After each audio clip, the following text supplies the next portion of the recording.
आज हम स्टार्ट करने वाले हैं टॉपिक, जैसे आप देख रहे हैं पीछे मेरे, जेनेटिक्स। ये 12th क्लास की सेकंड यूनिट है और काफ़ी इम्पोर्टेंट यूनिट है, क्योंकि अगर हम बात करें board of point of view से तो 12th क्लास में जो 70 मार्क्स का एग्ज़ाम होता है उसमें से 80 मार्क्स की यूनिट आती है। और अगर हम बात करें नीट पॉइंट ऑफ व्यू से तो नीट पॉइंट ऑफ व्यू में कम से कम नहीं तो नीट में ये इसमें से 12 से लेकर 16 क्वेश्चंस आते हैं जो काफ़ी ज़्यादा अपने आप में एक वेटेज रखते हैं। क्लियर? तो हम आज जेनेटिक्स टॉपिक में सबसे पहले स्टार्ट करने वाले हैं first chapter principle of inheritance and variation, जो कि 5th चैप्टर है आपकी 12th क्लास का। क्लियर? तो सबसे पहले हम समझते हैं व्हाट इज जेनेटिक्स। जेनेटिक्स क्या होता है? तो देखिए बेटा, genetics is the study of heredity and variation. अगर आपसे कोई पूछे व्हाट इज जेनेटिक्स, तो genetics defined as the study of heredity and variation. First of all, what is heredity?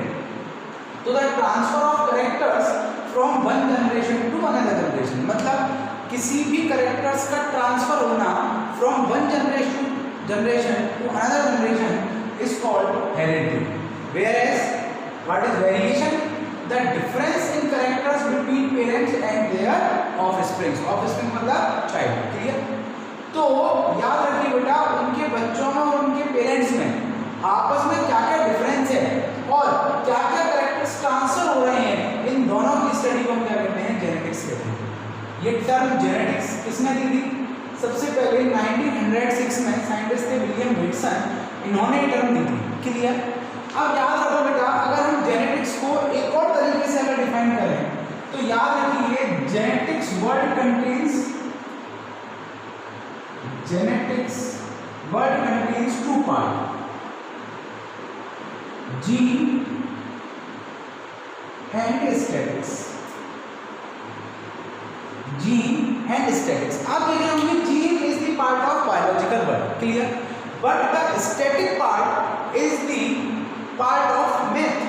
तो यहाँ पर समझने वाली बात यह है कि ये पहली ऐसी ब्रांच आई थी बायोलॉजी की जिसमें कहीं कोई मैथमेटिकल टूल्स का यूज होने लगा था। तो the genetics term contain gene plus statics. क्यों? क्योंकि यहाँ पर सबसे पहले एक जो डाटा कलेक्शन होता है वो चीज जो यूज हुई थी वो कहाँ यूज हुई थी? इसी जेनेटिक्स में यूज हुई थी। क्लियर? और अगर हम जेनेटिक्स की बात कर रहे हैं तो और आप लोग अगर जेनेटिक्स को थोड़ा बहुत भी आपने नाम सुना होगा तो आप सिर्फ एक साइंटिस्ट को यहाँ उसके नाम से जेनेटिक्स को जानते हैं और उस साइंटिस्ट का नाम है मेंडल। तो याद रखो बेटा, ऐसा नहीं है कि मेंडल सबसे पहले साइंटिस्ट थे जिन्होंने इन सब चीज़ों पर एक्सपेरिमेंट चालू किया था, ऐसा नहीं है। मेंडल से पहले भी बहुत सारे साइंटिस्ट थे जिन्होंने इन सब चीज़ों पर काम करना चालू किया था, लेकिन वो इतने प्रिसाइजली, इतने ज़्यादा कॉन्फिडेंट और उन्होंने कोई भी ऐसा डाटा नहीं दिया था जिससे कि इन सब बातों को किया जाए। तो याद रखो बेटा कि सबसे पहले मेंडल ने मैथमेटिकल डाटा को यूज करके बायोलॉजिकल में इंटरप्रिटेशन निकाला था। Clear? That's why the genetics terms contain gene and the statics. अब यहाँ हमने टर्म बात की जीन की, तो याद रखिए बेटा ट्रांसफर ऑफ कैरेक्टर्स, जो कैरेक्टर्स ट्रांसफर हो रहे हैं due to this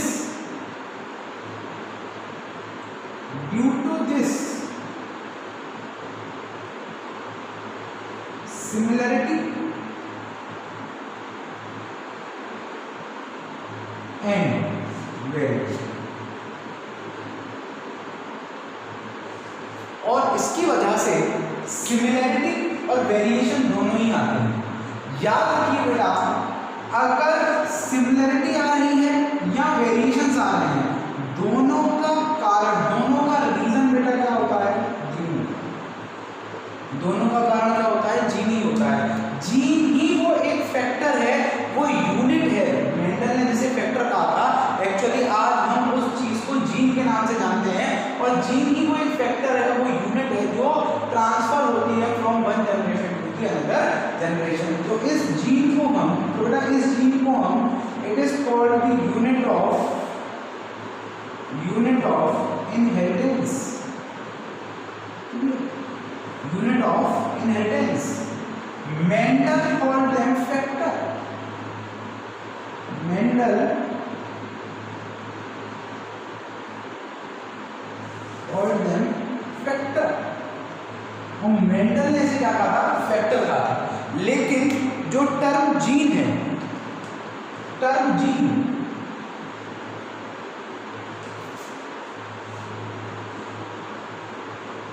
given by एक साइंटिस्ट थे जोहानसन। क्या साइंटिस्ट थे? एक साइंटिस्ट थे जोहानसन इन 1909, जिन्होंने टर्म दिया था जीन। याद रखिएगा, जिन्होंने टर्म दिया था जीन। इतना समझ में आई? अब याद रखिए बेटा कि अगर हम बात कर रहे हैं जीन की, the gene is the unit of inheritance, जो कि ट्रांसफर कर रही है कैरेक्टर्स को from one generation to another generation. तो ये जीन कहाँ प्रेजेंट होती है? सबसे पहले अगर हम थोड़ा सा इस जीन के बारे में बात करें तो ये जीन कहाँ प्रेजेंट होती है? लोकेशन, जीन कहाँ प्रेजेंट होती है? तो बेटा जीन कहाँ प्रेजेंट होती है? Gene present over chromosome. तो जीन कहाँ प्रेजेंट होती है बेटा? क्रोमोसोम के ऊपर। और याद रखें कि अगर जीन क्रोमोसोम के ऊपर प्रेजेंट है तो इसका अरेंजमेंट किस तरीके का होता है, तो इसको डिफाइन करने के लिए, इसको एक्सप्लेन करने के लिए हम एक बड़ा अच्छा सा सेंटेंस बोलते हैं। और क्या बोलते हैं? Beads present over a thread,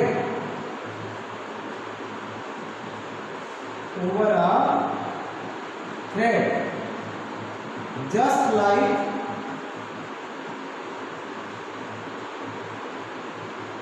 chromosome,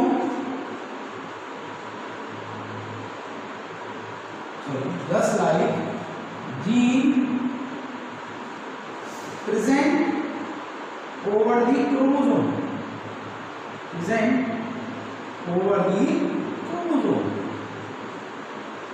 मतलब जिस तरीके से मोतियों की माला में, जिस तरीके से मोतियों की माला में मोती धागे के ऊपर रहते हैं, वैसे ही जीन जो है वो क्रोमोसोम के ऊपर प्रेजेंट रहेगा। अगर हम यहाँ बात करें तो हम कुछ इस तरीके से कह सकते हैं, फॉर एग्जांपल कि अगर मान लीजिए बेटा ये क्रोमोसोम मौजूद है, अगर मान लीजिए क्रोमोसोम मौजूद है तो इस क्रोमोसोम के ऊपर इस तरीके से जीन्स क्या होंगे? प्रेजेंट होंगे।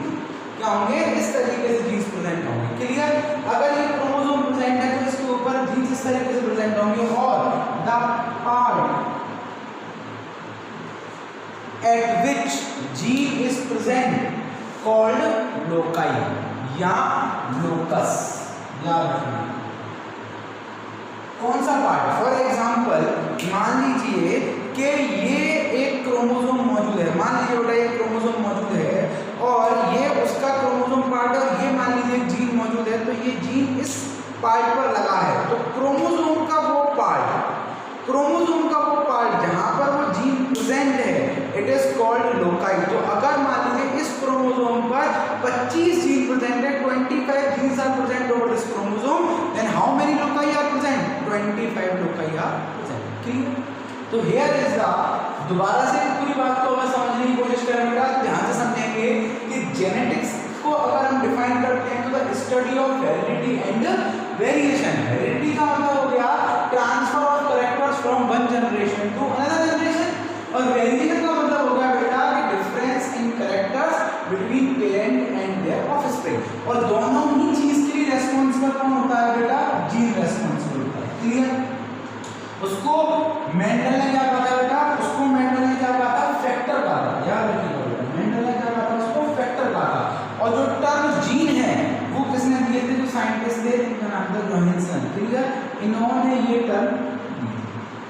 अब अगर हम जीन की लोकेशन की बात करें तो यहाँ पर अगर हम बात करेंगे तो जीन प्रेजेंट ओवर क्रोमोसोम। किस तरीके से?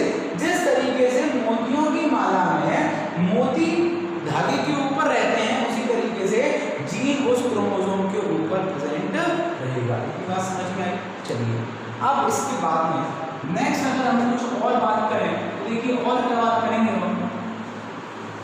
आपको एक बात समझ में आनी चाहिए, आपको एक चीज समझ में आनी चाहिए कि हमेशा जो जैसा होता है, हमेशा बेटा जो जैसा होता है वो वैसे भी ही ख्वाहिश करता है। याद रखना, इसका मतलब क्या है? जो जैसा होता है वो वैसे की ही ख्वाहिश करता है। इसका मतलब क्या है? इसका मतलब है कि जैसे फॉर एग्जांपल कि अगर कोई इंसान है तो वो उसका बालक कैसा होगा? उसका बच्चा कैसा होगा? इंसान जैसा होगा। अगर कोई हाथी है तो उसका बच्चा कैसा होगा? हाथी जैसा होगा। इसको समझ सकते हैं इस जेनेटिक्स के एक टर्म से, जो कि जेनेटिक्स की वजह से ही है। It is called like begets like. जो जैसा होता है वो वैसे की ही ख्वाहिश करता है। और लाइक बिगेट्स लाइक इसकी वजह से, ये किसकी वजह से होता है बेटा? ड्यू टू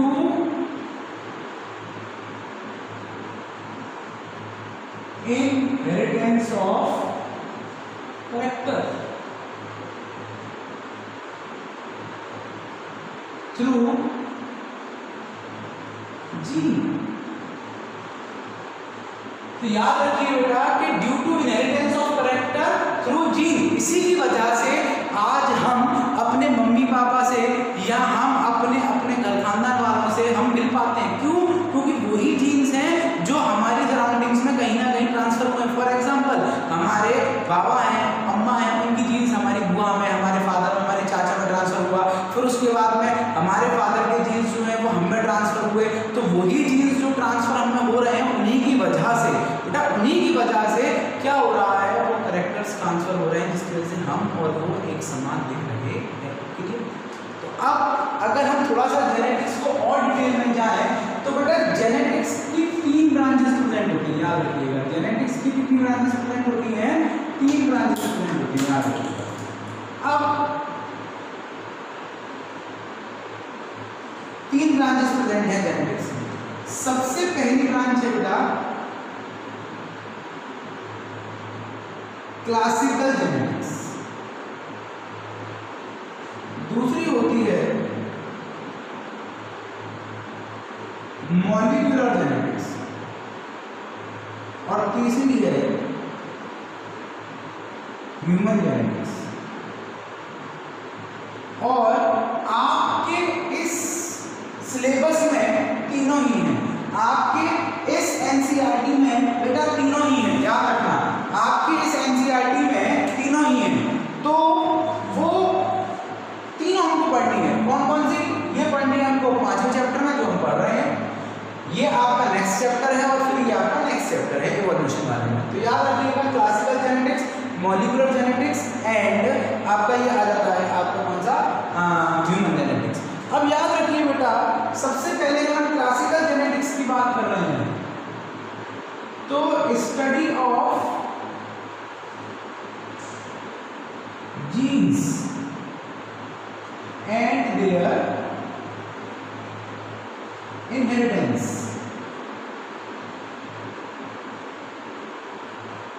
तो जीन्स और उसके इनहेरिटेंस की स्टडी को हम क्या कहते हैं? क्लासिकल जेनेटिक्स कहते हैं। क्लियर? और यही जेनेटिक्स किसके नाम से जानी जाती है बेटा? मेंडल के नाम से जानी जाती है। किसके नाम से जानी जाती है? मेंडल के नाम से। क्लियर? किसके नाम से जानी जाती है? मेंडल।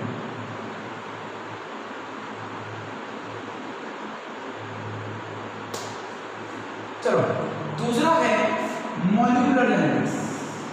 इसमें क्या पढ़ते हैं हम? Study of molecular formation and their transfer and their radiation. याद रखना बेटा, मॉलिक्यूलर जेनेटिक्स के नाम किसके नाम से लेते हैं? Molecular formation and their revolution. अगर हम यहां बात करें क्लासिकल जेनेटिक्स, ध्यान समझना, क्लासिकल जेनेटिक्स में बात करें तो जिसकी हम बात कर रहे हैं जीन की, this is a physical unit. Physical unit. And जहां मॉलिक्यूलर जेनेटिक्स की बात कर रहे हैं, मॉलिक्यूलर की, तो याद रखना this is the chemical unit.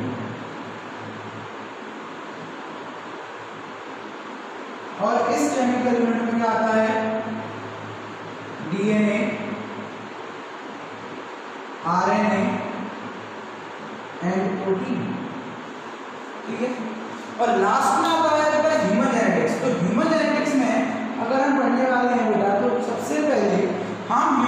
Genetics की अगर हम बात कर रहे हैं तो देखिए इसमें क्या बात करेंगे हम, study of genes and their regulation in population. तो याद रखना उस जीन्स का की स्टडी करना, उनका रेगुलेशन, और वो किस में कर रहे हैं, पॉपुलेशन में। It is come under the human genetics. तो here is the three fields of genetics, classical genetics, molecular genetics and the human genetics. Clear. यहाँ हम इस चैप्टर में पढ़ने वाले हैं क्लासिकल जेनेटिक्स, और क्लासिकल जेनेटिक्स क्या है, स्टडी ऑफ जीन। तो याद रखिए अगर हम यहाँ क्लासिकल जेनेटिक्स की बात करने वाले हैं तो मैंने अभी आपको बताया होगा कि क्लासिकल जेनेटिक्स को हम किसके नाम से जानते हैं, मेंडल के नाम से जानते हैं। तो सबसे पहले अगर बात करें तो वो जेनेटिक्स जो मेंडल की थी उसे हम कहते हैं मेंडेलियन जेनेटिक्स। लेकिन मैंने जैसा कि आपको बताया कि ऐसा नहीं था कि सबसे पहले मेंडल ने ही इन सब चीजों पर बात करना चालू की थी। मेंडल से पहले भी कुछ साइंटिस्ट आए जिन्होंने इन सब चीजों पर बात की, लेकिन वो ज्यादा सक्सेसफुल नहीं हो पाई। लेकिन उस स्टडी को हम क्या कहते हैं बेटा, प्री मेंडेलियन जेनेटिक्स। नाम से समझ में आ रहा होगा, प्री, कहीं भी प्री वर्ड लग जाता है उसका मतलब है कि वो बात कर रहा है बिफोर। जैसे फॉर एग्जांपल आपको पता ना प्रीपेड, तो प्रीपेड में क्या होता है बेटा कि प्रीपेड में आप पहले पैसे डलवाते हैं, सर्विस बाद में चालू होती है। सेम तो प्री मेंडेलियन, मेंडेलियन से पहले। और एक जेनेटिक्स हमने पढ़ी थी कौन सी, पोस्ट मेंडेलियन। आपके एनसीईआरटी में मेंडेलियन जेनेटिक्स और पोस्ट मेंडेलियन जेनेटिक्स दोनों दे रखी हैं, लेकिन प्री मेंडेलियन जेनेटिक्स का कहीं कोई जिक्र नहीं है। चलो वो हम बात करेंगे अभी थोड़ी सी इसके बारे में, लेकिन सबसे पहले हम बात करते हैं उस इंसान की जिस इंसान ने इतनी बड़ी फील्ड को, इतनी बड़ी ब्रांच को बनाया, मेंडल। तो अब सबसे पहले हम बात करेंगे बेटा किसकी, मेंडल की। और मेंडल में भी किसकी, उसकी हिस्ट्री की, याद रखना। तो सबसे पहले आज हम पढ़ने वाले हैं मेंडेलियन हिस्ट्री, याद रखिए।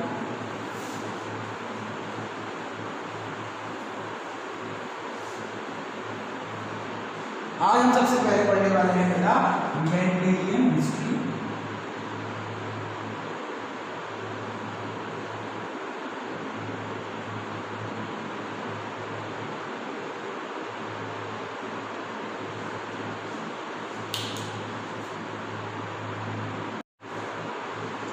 देखिए बेटा अब पढ़ते हैं मेंडेलियन हिस्ट्री के बारे में। देखिए सबसे पहले जो मेंडल का नाम था Gregor John Mendel, full name जो था वो था जी.जे. मेंडल। क्लियर। इनका जो बर्थ हुआ था वो हुआ था 22 जुलाई 1822 किसमें, ऑस्ट्रिया में। तो he was born in 22 July 1822 in Austria. Clear. ये क्या थे, ये प्रीस्ट थे किसमें, मॉन्स्ट्रे में। क्लियर। तो he was a priest in monastery. Clear. और नॉर्मली माना जाता है प्रीस्ट थे, लेकिन बाद में ये टीचर भी थे। और याद रखना he was not a proper biologist, he was a mathematician और he was a math teacher. Clear. तो याद रखना बेटा ये मैथ टीचर थे, बायोलॉजिस्ट नहीं थे। इनको रिकॉग्निशन ना मिलने का एक कारण ये भी था कि ये बायोलॉजी के नहीं थे, ये मैथमेटिक्स के थे। और मैथमेटिक्स और फिजिक्स के होने के बाद में उन्होंने बायोलॉजी पर एक्सपेरिमेंट किया, ये लोगों को एक्सेप्टेबल नहीं हुआ था। क्लियर। और अगर हम बात करें तो इन्होंने जो एक्सपेरिमेंट किया था वो किस पर किया था, सबको पता है बेटा किस पर एक्सपेरिमेंट किया था इन्होंने, garden people, Pisum sativum. Clear. It's the botanical name of the garden pea. Garden pea जो मटर जो आप खाते हैं। क्लियर।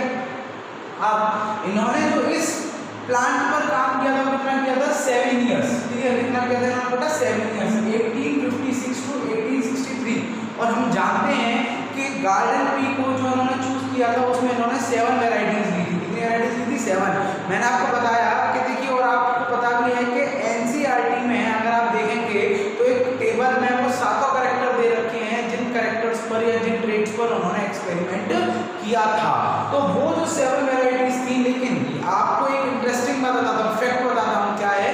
तो शुरुआत में उन्होंने 34 वेराइटी